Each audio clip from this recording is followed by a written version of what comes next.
오늘 주신 하나님의 말씀은 시편 28편 1절과 2절 말씀입니다. 시편 28편 1절과 2절 다 같이 합독하시겠습니다. 시작. 여호와여, 내가 주께 부르짖으오니 나의 반석이여, 내게 귀를 막지 마소서. 주께서 내게 잠잠하시면 내가 무덤에 내려가는 자와 같을까 하나이다. 내가 주의 지성소를 향하여 나의 손을 들고 주께 부르짖을 때에 나의 간구하는 소리를 들으소서. 아멘. 하나님은 성도의 기도를 기다리고 계신다. 두 번 고백합시다. 시작. 하나님은 성도의 기도를 기다리고 계신다. 하나님은 성도의 기도를 기다리고 계신다. 네.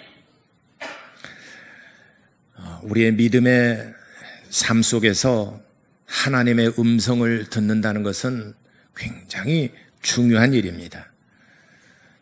만일 그렇지 못한다면 자기 경험과 자기의 지식과 이론을 따라서 자기의 판단을 따라서 살아갈 때에 자칫 큰 낭패를 당할 수도 있고 또 실패를 당할 수도 있고, 그로 말미암아 우리의 삶이 참으로 고통 중에 빠질 수가 있습니다.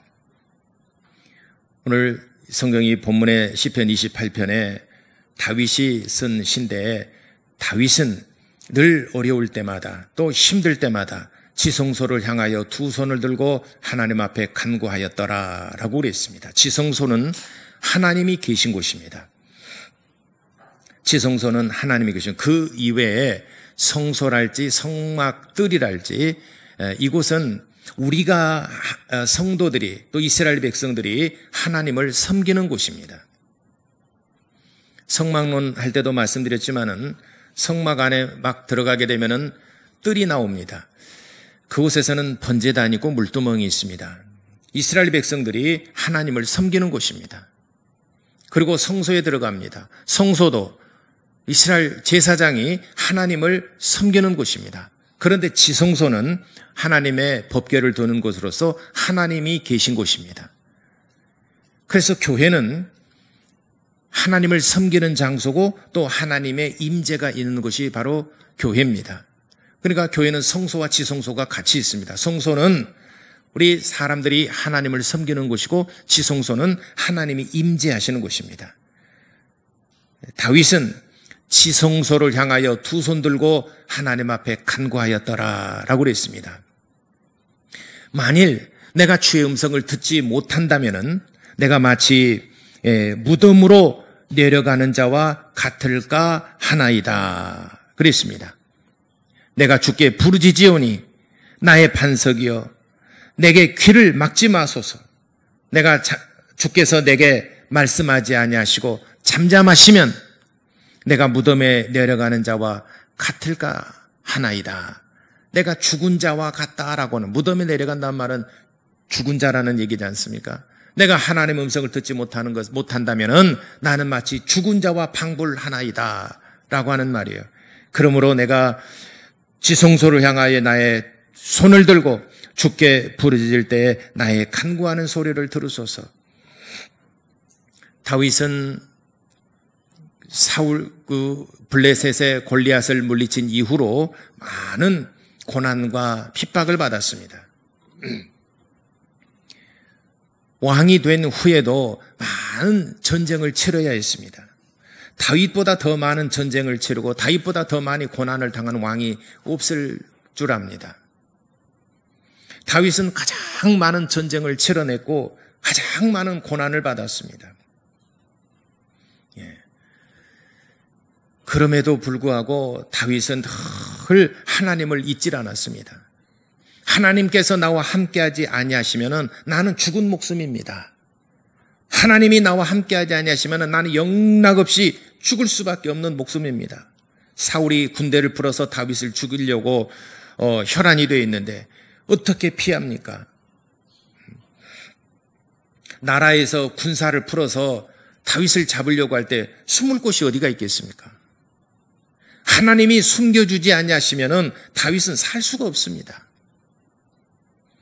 요즘에도 범죄자를 찾을 때 이게 전국의 방송 매체를 통해서 공개 수배를 하고 정부에서 그를 찾아 나설 때 숨을 곳이 없습니다.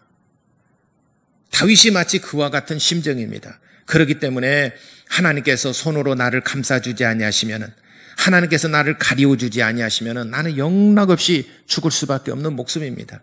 그러므로 내가 손을 들어 지성소를 향하여 늘 하나님께 부르짖으오니 나의 간구하는 소리에 귀를 기울여 주시고 내 기도를 들어 응답하여 주옵소서. 정말 얼마나 간절하고 얼마나 절박한 상황 속에서 하나님 앞에 기도했겠습니까? 자기 목숨을 지키기 위해서 지금 기도하는 것 아니겠습니까? 이보다 더 긴박하고 이보다 더 간절한 것이 어디가 있겠습니까? 마치 사사기 시대 때도 마찬가지입니다. 사사기 시대가 약 340년, 350년 되는데 사사 시대 때도 이스라엘 백성들이 이방인들로부터 많은 압제를 받았습니다. 농사를 다 지어서 추수할 때가 되면은 이방 민족이 와가지고 다 뺏어가 버립니다. 경제가 무너지고 삶이 무너지고 또 행복이 무너집니다. 설 자리가 없습니다. 이러기를 수년 혹은 수십 년 동안 고통을 당합니다. 그중에 오늘은 물론 사사시대 때 모든 340년 삶이 고통 중에 있을 때에 하나님께서 한 사사를 세워서 이스라엘을 구원하시고 또 평안한 시대를 누리게도 하였지만, 오늘은 그 사사시대 가운데에서 그 기드온과 삼손의 삶을 통하여 우리가 같이 은혜 나누고자 합니다. 사사시대는 총 12명의 사사가 있습니다. 그 중에서 큰 사사들이 있고 작은 사사들이 있어요. 큰 사사나 작은 사사를 구별하는 기준이 뭐냐? 그거는 사사들이 많은 활동을 했고 더 큰 능력을 행해서 큰 사사가 되고, 별로 활동이 미미했고 활동이 적어서 작은 사사라, 그런 의미가 아닙니다. 우리가 그때 당시에 우리가 없었기 때문에 단지 우리가 사사 시대를 알 수 있는 것은 기록으로만 알 수 있는 것입니다. 그때 당시에 더 큰 일을 행했는지 아니면 조그만 일을 행한 것이 더 크게 많이 기록되었는지 우리는 그거는 알 수가 없어요. 예를 들어서 선지서 기록이 총 17권이 있습니다. 그래서 17권 가운데 대선지서가 있고 소선지서가 있어요. 대선지서는 5권이 있습니다. 그리고 소선지서가 12권이 있습니다. 우선 소선지서는 12권이 많으니까 대선지서 5권만 얘기해 봅시다. 뭐가 있겠습니까? 맨 먼저 이사야, 에레미야, 에가, 에스겔, 다니엘, 이렇게 5권. 그 다음에 호세아부터 말라기까지 12권의 책이 있는데, 그 소선지서와 대선지를 구별하는 기준이 뭐냐? 에레미야, 에스겔, 이사야 얼마나 많은 활동을 했습니까? 그래서 그때 당시에 큰 활동을 했기 때문에 큰 선지서라고 말하는 게 아니라, 우리는 당시 기록을 통해서만 우리가 알 수 있기 때문에 기록된 분량이 많으면은 대선지서라고 그러고, 기록된 분량이 작으면은 소선지서라 이렇게 말합니다. 이것은 조금 제가 볼 때 이거는 좀 말이 맞지 않는 얘기인 것 같아요. 예를 들어서 한국의 대한민국의 큰 교회라 그래서 전부 다 훌륭한 목사냐? 정말이 좋지 않은 목사들도 많습니다. 조그만한 교회지만은 정말 신실하게 많은 핍박과 또는 여론이나 문화, 세상의 것들을 흡수하지 않냐고, 세상에게 먹히지 않냐고, 오직 복음을 전하고 오직 있는 말씀을 그대로 전하는 정말 신실한 목사들도 굉장히 많습니다. 그러면 이 사람은 실패한 목사고 작은 목사고 이 사람은 큰 목사냐? 물론 큰 교회를 이룬 것은 공로를 인정하지만은 나중에 그의 말년이 이제 정말 여러 가지 구설수에 오르고 여러 가지 이 사건으로 인해서 오히려 정말 불명예스러운 사람들이 얼마나 많습니까?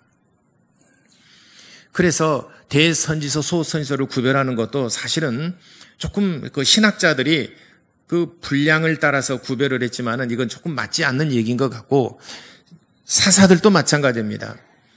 사사들도 12사사가 있는데 그중에서 작은 사사 6명, 큰 사사가 6명 있다라고 말하는데, 우리는 그 큰 사사, 작은 사사를 구별하는 기준이 뭐냐?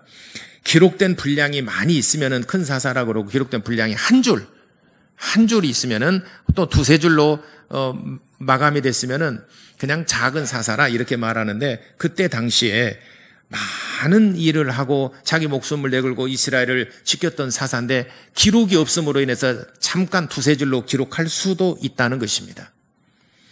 그렇기 때문에 어쨌든 간에 우리는 큰 사사나 작은 사사 구별하는 구별할 필요는 없지만은 우리가 편의상 구별하자면은 기록된 분량이 많으면은 큰 사사, 적으면은 적은 사사, 이렇게 편의상 구별을 하지만은 12사사 모두가 다 훌륭한 사사지만은 그 중에서 기드온과 삼손은 그의 삶이 굉장히 대조가 됩니다.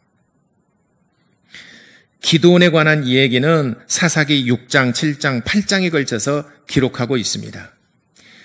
기드온이 하나님의 부르심을 받을 때에 미디안에게 7년 동안 압제를 당하고 괴롭힘을 당하고 약탈을 당했습니다. 얼마나 미디안에게 약탈을 당했느냐면은 밀을 추수해서 포도주 틀에서 타작을 했다라고 그랬습니다. 밀을 수확을 해서 포도주 틀에서 타작을 했다. 왜 그러냐면은 미디안이 와서 또 다 뺏어가 버리니까, 다 약탈해 가 버리니까 밀을 타작할 수가 없습니다. 타작마당에서 타작을 할 수가 없습니다. 밀을 수확할 때와 포도를 수확할 때가 틀립니다. 예를 들어서 밀을 봄에 수확을 했다면은 그 포도는 가을에 수확을 합니다. 그러니까 수확하는 시기가 틀려요. 그런데 미디안의 눈을 피하는 방법은 밀을 포도주를 만드는 그 타작을 하는 그 틀에서 타작을 했다라고 성경이 기록할 만큼 당시에 그 미디안의 약탈이 굉장히 심했습니다. 7년 동안. 그런데 하나님께서 이때에 기드온을 부르십니다. 기드온을 부르시는데 기드온에 대한 출생 이야기가 없어요. 왜냐하면 성경에 잠깐 기록한데 그 기드온은 므낫세 지파예요. 므낫세 지파 가운데 한 사람인데 하나님의 부르심을 받았습니다. 므낫세 지파에서 부르심을 받은 이 기드온은 당시에 민수기 1장 35절에 보니까 당시에 므낫세 지파는 12지파 가운데서 가장 작은 지파예요. 그래도 인물이 나오려면 유다 지파나 뭐 좀 그럴싸한 지파에서 나와야 되지 않겠습니까? 그래야 그 사람을 그 지파에서 많은 그 백성들이 그를 지지해주고 옹호해주지 않겠습니까? 숫자적으로 제일 연약하고 작은 지파에서 그 지도자가 나오니까 별로 그 출생에 관한 기록은 별로 그리 많지 않습니다. 그런데 지금 나라의 상황이 미디안에게 너무 많은 약탈을 당하고 그러니까 너무 이스라엘 백성들이 괴롭습니다. 그래서 하나님께서 기드온을 부르시는데 기드온이 자신이 없어요. 좀 뭔가 좀 그럴싸한 지파에서 나왔더라면은 하나님 감사합니다라고 할 텐데 가장 작은 지파에서 하나님 부르시니까 겁이 난 겁니다. 또 지금 나라 상황이 이런 상황에서 하나님께서 나를 부르신다는 것은 지도자로 나선다는 것은 정말 위험스러운 일이고 자신이 없습니다. 그래서 하나님께 표적을 구합니다. 하나님께서 나를 부르신 표적을 보여주옵소서. 그러니까 그러면 네가 내게 제사를 드리라. 그래서 기드온이 제사를 드리려고 염소 새끼 한 마리와 무교병을 가지고 하나님 앞에 제사를 지냅니다. 하나님께서 천사를 통하여 말씀하십니다. 기드온아, 이제 네가 염소 새끼 한 마리를 잡아서 번제물로 드렸고 또 무교병을 만들어서 제사를 드렸는데 내 가지고 있는 지팡이를 이 제물에 대라. 제물에 대습니다. 그랬더니 바위에서 불이 나와서 이 번제물을 전부 다 태워버렸습니다. 깜짝 놀랐어요. 과연 하나님은 살아계시도다. 그러면서 기드온이 두려움에 쌓인 겁니다. 내가 하나님을 대면하여 보았으니 나는 영락없이 죽은 목숨이구나. 나같이 연약하고 죄 많은 내가 하나님의 얼굴을 대면하여 보았는데 나는 영락없이 죽은 목숨이구나. 하나님 앞에 제사를 드리는 그 제물을 그 지팡이를 대니까 바위 틈에서 불이 나와서 확 불살라버렸으니 이제는 내가 하나님을 의심했고 하나님을 시험했고 나같이 죄 많은 사람이 하나님을 대면하여 보았으니 나는 영락없이 이제 죽은 목숨이구나. 떨고 있을 때 그렇지 않다. 기드온아, 그렇지 않다. 너는 살리라. 그래서 기드온이 이 하나님의 은혜를 입고 그곳 이름을 여호와 샬롬이라 하였더라. 하나님께서 내게 은혜를 베풀어 주신 곳, 하나님께서 나를 살려주신 곳, 하나님께서 내게 평강을 주셨던 곳이라 해서 그곳 이름을 여호와 샬롬이라 하였더라 라고 그랬습니다. 근데 지금 하나님이 살아계심에 대해서는 확실하게 알겠는데 이제는 이 미디안 군대를 물리쳐라는 사명을 받았는데 하나님 어떻게 합니까? 중과 부적이고 도저히 이거는 계란으로 바위를 치기인데 이거는 불가하지 않겠습니까? 하나님께서 우리를 버리시지 않았습니까? 만일 하나님께서 우리와 살아계신 하나님께서 우리와 함께 계셨더라면 이런 곤란한 일을 당하지 않았을 터인데 지금 우리나라 백성과 이 민족이 이렇게 약탈을 당하고 이렇게 고난과 괴롭힘을 당하고 이렇게 고통 중에 있는 것은 하나님께서 우리를 버리신 것이 아닙니까? 라고 기도원이 하나님께 기도합니다. 그랬더니 그렇지 않다. 너희가 이렇게 어려움을 당하고 너희가 이렇게 환난을 당하는 것은 너희 조상이 죄 때문에 그런 것이니라. 너희의 죄로 말미암아 고난을 당한 것이니라. 그러니까 네가 가서 이 나라를 구하라. 네가 가게 되면은 마치 그들은 숫자가 많을지라도 마치 한 사람을 치듯이 내가 너를 도우리라 라고 그랬습니다. 그러니까 기도원이 힘이 나고 그런 것이 아니라 여전히 마음에 두려움이 있고 걱정이 앞서요. 하나님, 그러면은 하나님이 나와 함께 하신다는, 살아계신 하나님은 내가 보았는데 하나님께서 나와 함께 하신다는 표적을 보여주시기를 원합니다. 그래서 양털 이제 표적을 구하지 않습니까? 양털을 한 움큼을 놔두고 하나님 이 밤에 양털은 흠뻑 적시게 하시고 나머지는 뽀송뽀송하게 없어서 기도했더니 대체나 그렇게 됐어요. 그러면 이제 이 정도 되면 믿어야 되지 않겠습니까?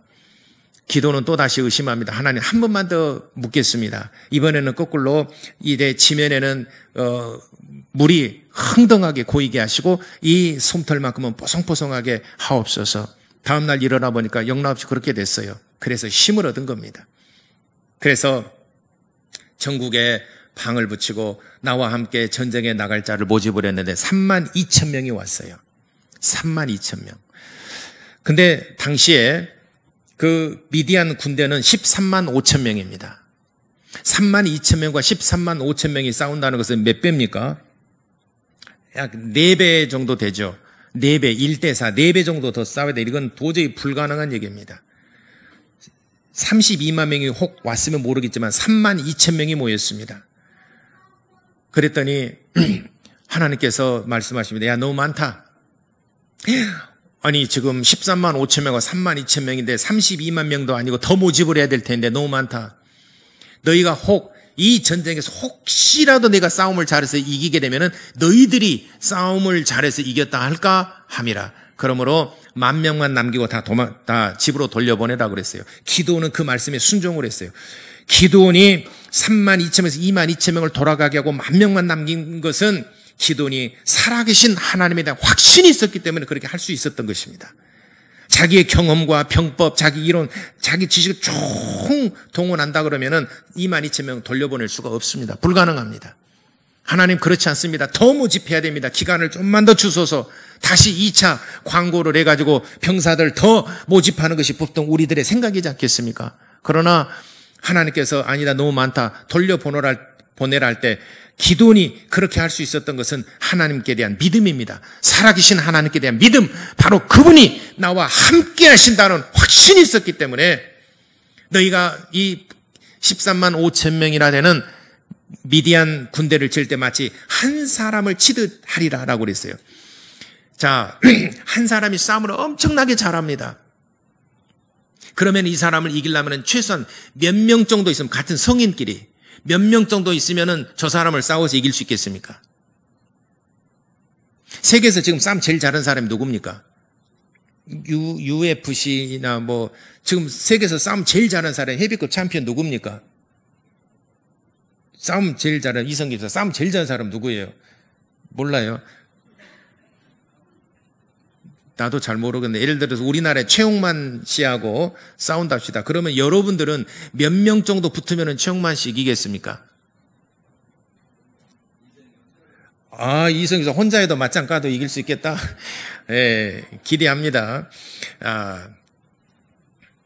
근데 한 10명 붙으면은 이기지 않겠습니까? 아니면은 부족하면 100명 붙으면 이기지 않겠습니까? 아무리 싸움 못하더라도, 농부들 훈련 안 된 사람이라더라도, 세계에서 싸움을 최고로 잘한 사람이라더라도 1대 100, 우리나라의 1대 17 전설이 있고 1대 20 전설이 있고 막 그러지 않습니까? 조금 한쪽 다리 떨고 있는 사람들 치고 그 얘기 안 듣는 사람 없잖아요. 예. 근데 한 명을 치듯이 너희가 그렇게 하리라고. 한 명 치는데 필요한 최소 인원이 몇 명이나 되겠나? 10,000명은 너무 많아요. 또 다시 돌려보냅니다. 9,700명 돌려보냅니다. 300명 남았어요. 300명이 한 명은 이길 수 있잖아요. 아무리 싸움 못해도, 예? 300명이 한 명 정도 이길 수 있지 않습니까? 아무리 싸움 잘한다 하더라도, 세계 챔피언이라 하더라도 이길 수 있지 않겠습니까? 최종적으로 300명 선발이 됐습니다. 그리고 전쟁에 나갔습니다. 이겼습니다. 300명이 나가서 싸울 때 준비한 것은 항아리와 횃불 뿐이었습니다. 항아리와 횃불을 들고 나갔습니다. 자중질환이 일어났습니다. 저녁 10시경에, 여기 성경에 보면은, 우리 지금 그 시간을 환산해 보면은, 저녁 10시경에, 그 경비병들이 임무 교대하는 그 시간에 틈을 타서 공격을 했습니다. 횃불을 항아리 속에 들고 가서 항아리를 깨뜨리고 소리를 냈습니다. 저들은 자중질환이 일어났습니다. 그리고 그들의 칼을 빼서 찔러 죽였습니다. 미디안 군대가 다 13만 5천 명이 도망갔습니다. 전쟁에 크게 승리를 했습니다. 이렇게 했는데 전쟁에서 아주 이렇게 해서 기드온이 큰 승리를 했는데 이때 이제 승리를 하고 그 어려운 이제 7년 동안 압제를 당한 것부터 해방을 받았지 않습니까? 조심해야 될 게 하나 있습니다. 이때 미디안 군대가 13만 5천 명이 와서 퇴각을 하면서 놔둔 많은 전리품들이 있습니다. 그래서 전부 다 회수를 했습니다. 보니까 그 쇠붙이들이 많아요. 은, 금, 놋, 쇠붙이들이 많습니다. 이때 다 보니까 전쟁의 영웅이 됐지 않습니까? 이때 기드온이 말합니다. 그 많은 금 덩어리가 있는데 그 중에서 나를 위해서 에봇을 한 벌을 지어다오라고 그랬습니다. 백성들이 그거 못 해주겠습니까? 7년 동안 이런 압제에서 우리를 해방시켜준 전쟁의 영웅이고 우리는 피 한 방울 흘리지 아니하고 300명으로 저들을 13만 5천 명을 물리친 전쟁의 영웅인데 금으로 에봇 하나 못 해주겠습니까? 해줬습니다. 그런데 8장 27절에 보니까 기드온 그 에봇 하나를 금으로 만들어서 이제 바쳤는데 그것이 기드온과 그 집에 올무가 되니라.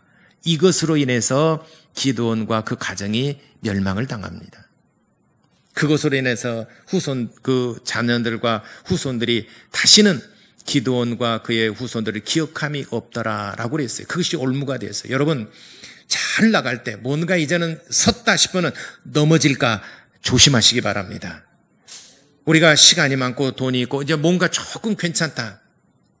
이제는 조금 이제 뭔가 일어설 때에 혹 여러분들이 방심한 여러분들 그것이 올무가 되어서 언젠가는 그 올무가 정말 나를 괴롭히게 될 것이고 그 올무가 나를 정말 힘들게 만들 수도 있다는 것을 여러분들이 늘 기억하시기를 바랍니다. 그러니까 성경에도 고린도전서에도 고린도 후서에 기록되어 있죠. 너희가 선자는 넘어질까 조심하라. 고린도전서 10장 방송 나가면은 한번 찾아보시기 바랍니다. 고린도전서 10장에 선자는 넘어질까 조심하라 라고 그랬습니다. 예. 그래서 어쨌든 기드온이 통치하는 기간이 40년이었습니다. 40년 동안 평안하더라라고 그랬습니다. 40년 동안 기드온이 통치하는 기간에 다시는 이방 민족들이 넘보지를 못했습니다. 왜냐하면 300명 가지고 13만 5천 명을 그렇게 처참하게 물리쳐버렸는데 주변 국가에서 주변 나라들이 감히 넘볼 수 있겠습니까? 기드온이 있기 때문에 넘보지를 못했습니다. 40년 동안 평온하더라라고 그랬습니다. 한편 이제 12사사들 가운데 마지막 사사가 삼손입니다. 12번째 사사가 삼손인데 삼손이 출생하게 된 배경은 성경에 자세히 기록되어 있어요. 자, 출생 배경이 없어요. 출생 배경이 없고 하나님께서 기드온을 부르셨는데 기드온이 이러하였더라라고 그랬어요. 근데 삼손에 관해서는 출생 배경이 아주 자세히 기록되어 있어요. 삼손은 단지파입니다. 단지파인데 그 어머니가 임신하지 못했습니다. 하나님께 덜 기도했어요. 그랬더니 하나님께서 너에게 아들을 줄 것인데 아들을 낳게 할 것인데 그 아들을 너는 나시린으로 키워라라고 그랬어요. 나시린의 규례에 대해서는 여러분 제가 말씀드렸죠. 나시린 다시 한번 상기시키겠습니다. 잠깐 짤막하게. 나시린은 원래 제사장은 레위 지파에서만 제사장이 될 수 있습니다. 30세 이상 레위 지파에서만 제사장이 될 수가 있습니다. 그런데 세월이 지나면서 제사를 드리는데 제사장 인력이 부족해요. 그래서 25세로 낮춥니다. 25세로 낮췄는데도 불구하고 인력이 부족해요. 20세로 낮춥니다. 레위 지파에서 20세 이상은 제사장이 될 수 있어요. 여러분 생각할 때 30세 이상은 조금 그래도 성인스러운데 20세는 너무 좀 어리지 않습니까? 여러분 예를 들어서 20세 때 목사 안수를 받고 여러분 20세 목사가 서서 설교를 하고 여러분들 안수를 하고 온다면 여러분 조금 너무 어리다라는 생각이 여러분들 마음속에 들겠죠. 그래서 최소한 목사는 30세 이상이 되면은 그래도 조금 그러지 않습니까? 제가 목사 안수 받을 때가 31살이었어요. 그리고 제가 교회 개척할 때가 33살이었어요.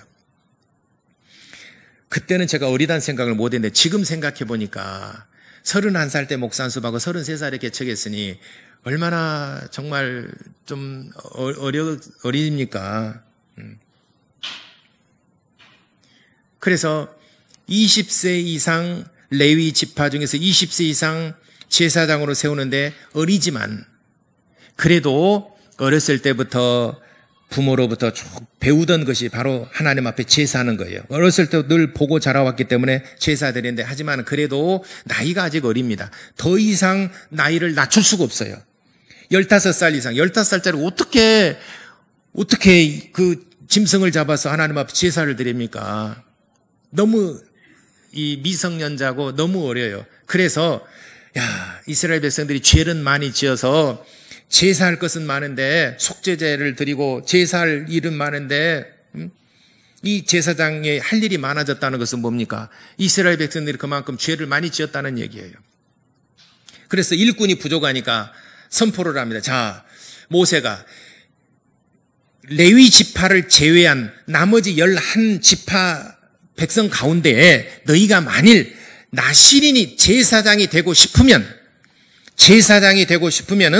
너희가 이 규례를 따르라. 이 규례를 따르면은 제사장으로서 세울 것이다. 그래서 제사장 기간이 6개월짜리 제사장이 있고 1년짜리 제사장이 있고 5년짜리 제사장이 있고 그 유효 기간이 있어요. 그 기간이 끝나면은 제사장의 직무가 끝납니다. 그런데 삼손은 출생에서부터 죽을 때까지 제사장으로 부르심을 받았어요. 출생에서부터 하나님께서 그렇게 부르셨습니다. 삼손의 어머니에게 그렇게 말했습니다. 너에게 아들이 있을 터인데 이 아들은 나시린으로 키워라. 단지파기 때문에 제사장이 될 수 없지만 그러나 너희가 제사장으로서 이 아이를 키워라. 그래서 이 레위 지파를 제외한 11개 지파 중에서 제사장이 되기를 원해서 그 규례를 따르는 제사장이 되고자 하는 규례를 따르는 사람을 나시린이라고 그렇습니다. 나시린. 기간이 있는 나시린도 있지만은 평생 나시린으로서 산 사람도 있는데 그 중에 삼손은 단지파로서 평생을 제사장으로 사는 그런 그 어머니가 서원을 한 겁니다. 그래서 어렸을 때부터 삼손은 이렇게 양육하고 그 나시린으로서 살아야 될 규례, 시체를 만지지 말아야 되고 그리고 술을 마시지 말아야 되고 머리를 자르지 말아야 되고 하는 3가지 규례를 평생 지켰습니다. 그러니까 어렸을 때부터 믿는 집안에서 아주 귀공자처럼 이런 교육을 받으면서 잘 자라왔습니다. 그러니까 여러분 한번 보세요. 저에 대한 예를 들어서 저의 프로필 있잖아요. 저의 프로필이 출생이 가문이 좋고 우리 집안이 사실은 독립운동가 집안 나석주 씨. 독립운동가의 집안이고 독립운동 나석주 씨의 몇 대 후손이고 또 내가 대학교도 고등학교도 광주일고를 나왔고 대학교도 광주일고에서 서울대학교를 나왔고 참 이력이 빵빵합니다. 그럼 제가 그걸 막 자랑하잖아요. 그러지 않겠습니까? 근데 출생도 하남에서 나왔지, 공부도 잘못해서 서울도 못 갔지, 뭐 변변치 못하니까 저는 저 이력서를 많이 제가 공개하는 걸 꺼립니다. 이력 봐봐야 별 볼 일 없어요. 그냥 제가 이력은 31살 때 목사 안수 받았다, 여기서부터 시작됩니다. 저의 이력은. 공부를 잘했고 좋은 학교 갔더라면 저 이력을 냈을 텐데 별로 자랑할 게 없으니까 내가 31살 때 목사 안수를 받았고 33살에 개척했고 내가 내놓을 수 있는 것은 목사가 됐다는 겁니다. 기드온은 내놓을 만한 이력이 별로 없어요. 그러니까 하나님의 부르심부터 기록된 거고, 삼손은 내놓을 만한 이력이 이렇게 화려하다고요.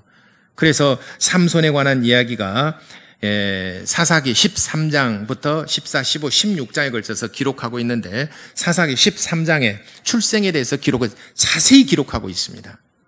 그러니까 그만큼 배경이 좋고 어렸을 때부터 믿음의 부모님 아래서 잘 양육받고 자라났습니다. 그런데 이제 하나님 앞에 쓰임받는 시점에 왔을 때는 양상이 달라졌어요. 별 볼 일 없는 가문에서 태어난 기도는 하나님 앞에 쓰임받을 때 정말 두려움과 또 그런 하나님이 나와 함께 주셔야지만이 할 수 있다는 간절함이 있었습니다. 그런데 삼손은 어렸을 때부터 좋은 가문에서 어렸을 때 그런 교육을 받고 자랐어요. 어느 순간에 하나님께서 쓰시고자 할 때 삼손은 마음이 달랐다는 것입니다. 왜냐하면 우리가 사사기 14장에 보게 되면 삼손이 결혼하는 얘기가 나옵니다. 결혼할 때 여러분 결혼할 때 어떻게 합니까? 서로 그냥 어쨌든 간에 세상에 남녀가 만나서 사랑하고 그렇습니다. 그래서 부모님에게 인사시키러 왔어요. 신랑이 뭐 하는 사람이냐? 신랑 여러분 뭐뭐 묻겠어요, 여러분? 이쪽은 이제 그냥 이게 다 이제 손주가 이제 장가 갈 나이가 되신 분들이고, 어떻습니까? 여러분 만약에 여러분 자녀가 신랑이나 또는 며느리감을 딱 데리고 왔을 때 소개받을 때 뭐부터 물어보겠어요? 뭐 하냐? 직장이 뭐냐? 부모님은 뭐 하시냐? 호구조사 들어가지 않습니까? 바로. 네? 그리고 맨 마지막에 뭐 돼요? 교회 다닌다냐? 그래도 앞에 배경이 좋으면은 뒤에 배경은 별로 그렇게 크게 생각 안 하고 혼인을 시킵니다. 대부분 그렇죠. 말 안 하면 나 혼자 얘기할게요. 그냥 어차피 그것이 올무가 되어서 여러분들이 정말 어려울 수도 있다는 것입니다. 꼭 그렇다는 건 아니지만 그럴 수도 있다는 것입니다. 기드온처럼.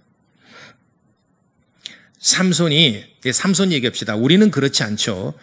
근데 삼손이 결혼을 할 때에 블레셋 지방에 있는 딥나라고 하는 곳이 있어요. 이방인 여자죠.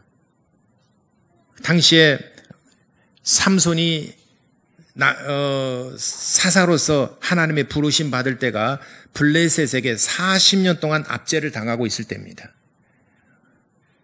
블레셋에 의해서 40년을 압제를 당하고 있을 때 하나님께서 삼손을 부르신 것입니다. 근데 압제를 하고 있는 그 백성 중에 딥나라고 하는 여자를 만났어요. 보기에 너무 아름다워요. 너무 예쁩니다. 그래서 이제 부모님에게, 삼손이 와서 부모님에게, 어머니, 아버지, 내가 이제 결혼할 나이가 내가 결혼하렵니다. 누구냐? 그러니까 블레셋의 딥나라고 하는 곳에 아름다운 여자가 있는데 그 여자와 내가 결혼을 하겠습니다라고 그랬어요. 부모가 탐탁질 안 했어요. 야, 이 우리나라 가운데 있어서도 얼마나 좋고 예쁘고 가문이 좋고 하나님을 잘 섬기는 믿음의 사람들이 많이 있는데 굳이 네가 할례를 받지 않은 이방인 여자를 데려올 이유가 뭐냐? 나는 반대한다. 부모가 반대를 했어요. 그럼에도 불구하고 삼손은 자기 고집을 부렸어요.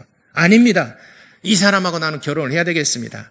예쁘고 나중에 이 사람도 할례밖에 하고 여자는 할례가 없으니까 이 사람도 나중에 나를 따라서 하나 믿게 하면 될 것 아니겠습니까? 나중에 믿음 갖게 하면 될 것 아닙니까? 이렇게 우겼어요. 그러니까 자식 이길 부모 없다고 부모가 그냥 마지못해서 그러면 네 맘대로 고집이 워낙 세니까 허락을 했어요.